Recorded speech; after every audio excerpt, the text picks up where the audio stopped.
what is the way forward? And this is a straightforward look at how winners view the world differently than laggards. You can see here there's a couple of areas in red where laggards say that they think they know what's going to help them get past these problems, these enemy within problems that they've just identified. The first one is this third data point down here. They say it's more about coordination and alignment between marketing and customer-facing organizations. It's a really nice story. It's something that we've seen in our research for a number of years. The truth is it's going to take a lot more than just alignment between marketing and customer-facing organizations to get past this.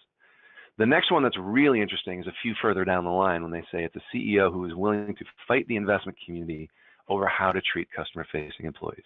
53% of laggards said this is the way forward for them versus only 28% of winners. And what Nikki pointed out earlier was that this doesn't really jive with what they told us in their business challenges. They didn't necessarily identify that line of business didn't get this problem, right? So the fact that laggards are saying that it's the CEO's problem, he's the one who's going to have to fight the investment community, this is probably a knee-jerk reaction of something that they've been doing for quite some time, which is just when you find yourself in a difficult position, rather than make it your problem, just say, well, it must be someone else further up the line. The rest of these are areas where winners see there's a lot more opportunity. Again, we talked about the opportunity that is afforded when you divide store operations into both operations and customer experience. And at 57 versus 47% in this top data point here, you can see winners have their eyes on that more than anybody else does. And we think it's a strong strategy. It's funny, our partner Brian Kilcourse was actually the editor on this report.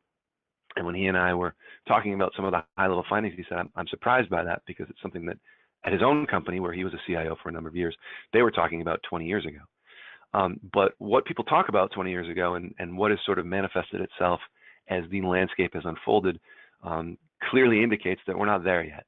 I think a trip into most stores these days will show you don't have a lot of differentiation between the employee working on a retail sales floor.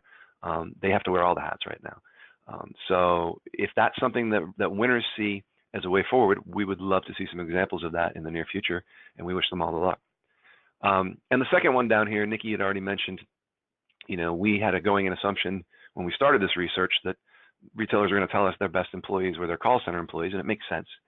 They have a cadre of tools in front of them at all times to help kind of answer those difficult questions. Winners see that as something that could help them kind of get out of this funk. More investment in store employees to bring them up to par.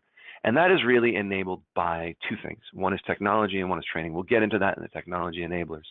But you can't really do one without the other anymore.